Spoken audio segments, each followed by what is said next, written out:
নমস্কার বন্ধুরা, পিঙ্কিস ড্রিমল্যান্ড চ্যানেলে তোমাদের সবাইকে স্বাগত। আজকে আমি সুজির একটা দারুণ মজার পিঠে রেসিপি তোমাদের সঙ্গে শেয়ার করব। এই পিঠেটা তুলোর মতো নরম হয়, যা মুখে দিলেই মিলিয়ে যাবে। সম্পূর্ণ তেল ছাড়া এই পিঠেটা খেতে অসম্ভব মজার হয়। বাড়িতে থাকা সামান্য কিছু উপকরণ দিয়ে আজকের এই মজার পিঠেটা খুব সহজে বানিয়ে নেওয়া যায়। ভিডিও শুরুর আগে একটি ছোট্ট অনুরোধ, যদি ভিডিওটি তোমাদের ভালো লেগে থাকে তবে প্লিজ একটি লাইক দিয়ে চ্যানেলটিকে সাবস্ক্রাইব করে দিও। তো চলো শুরু করছি আজকের রেসিপিটা বানানোর জন্য একটি পাত্রে নিয়ে নিচ্ছি 100 গ্রাম টক দই। বন্ধুরা, এই টক দইটা কিন্তু অবশ্যই দিতে হবে। এবার এতে সামান্য নুন আর দিচ্ছি 1 কাপ পাউডার সুগার। এবার টক দই আর চিনিটাকে খুব ভালো করে একটি হুইস্ক বা কাঁটা চামচ দিয়ে ফেটিয়ে নিতে হবে। আমি একটি হুইস্ক দিয়ে ফেটিয়ে নিচ্ছি। হাতে একটু সময় নিয়ে টক দই আর চিনিটাকে ভালো করে ফেটিয়ে নিতে হবে। এখানে বাটারটা ফেটানো যত ভালো হবে, পিঠেটা ততই সফট আর স্পঞ্জি হবে। দই চিনিটাকে ভালো করে ফেটানো হয়ে গেলে দিয়ে দিচ্ছি 1 বাটি সুজি। এতে 200 গ্রাম সুজি আছে। এখন সুজিটাকেও ভালো করে মিশিয়ে নিতে হবে। সুজিটা ভালোভাবে মিশে গেলে দিয়ে দিচ্ছি 1 কাপ নারকেল কোড়া। আর এই নারকেল কোড়াটা দিলে পিঠের স্বাদ খুব ভালো হবে। এখন নারকেল কোড়াটাকেও বাটারের সঙ্গে ভালো করে মিশিয়ে নিচ্ছি। আর আমার মিশ্রণটা একটু শক্ত মনে হচ্ছে, তাই অল্প একটু জল দিয়ে আবারও বাটারটাকে ফেটিয়ে নিয়ে এটাকে আধ ঘন্টা মতো রেস্টে রেখে দিব। ততক্ষণে সুজিটা পুরো জলটা টেনে ফুলে উঠবে।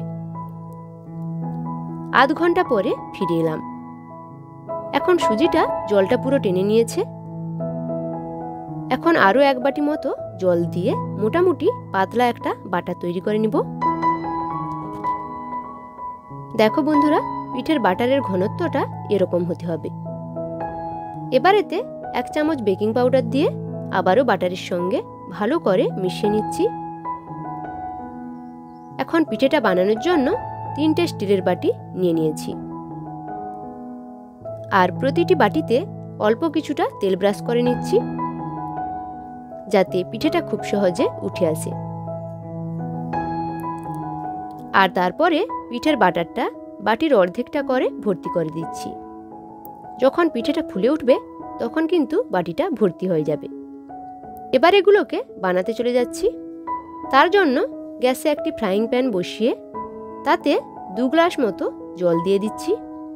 এখানে জলটা কিন্তু এর থেকে বেশি দেওয়া যাবে না, তাহলে কিন্তু বাটির ওপরে জল চলে আসবে আর তাহলে পিঠের মধ্যে জল চলে যাবে। এবার 3টে বাটিকে আস্তে করে বসিয়ে দিতে হবে।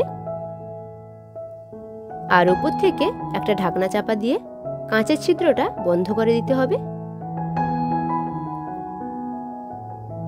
এখন গ্যাসের ফ্লেমটা প্রথম 5 মিনিট হাইতে করে তারপর মিডিয়াম ফ্লেমে 10 মিনিট ভাপিয়ে নিতে হবে। মোট এখানে 15 মিনিট পিঠেটাকে ভাপিয়ে নিতে হবে। 15 মিনিট পরে একটা টুথপিক দিয়ে চেক করে নিতে হবে।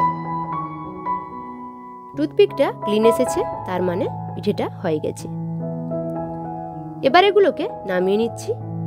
আমি এগুলোকে 1 টুকরো করে চেরি দিয়ে ডেকোরেশন করে দিয়েছি। এখন এগুলোকে এভাবে হাত দিয়ে সাইডটা একটু ছাড়িয়ে নিয়ে বের করে নিচ্ছি। দেখো, খুব সহজে পিঠেটা উঠে এলো। আর পিঠেটা দেখতে খুব সুন্দর হয়েছে, একদম স্পঞ্জি আর জালিদার হয়েছে, যা মুখে দিলেই মিলিয়ে যাবে। বাড়িতে কোনো অতিথি এলে এই পিঠেটা চটপট বানিয়ে সার্ভ করতে পারো। এই পিঠে যাকে খাওয়াবে সেই তোমার প্রশংসা করবে। আশা করি আজকের রেসিপিটা তোমাদের অনেক বেশি ভালো লাগবে। আর যদি ভালো লেগে থাকে তবে প্লিজ চ্যানেলটিকে সাবস্ক্রাইব করে দিও। আজকের মতো এখানেই বিদায় নিচ্ছি। দেখা হচ্ছে পরের রেসিপিতে। ততক্ষণ পর্যন্ত সবাই ভালো থেকো, সুস্থ থেকো। ধন্যবাদ।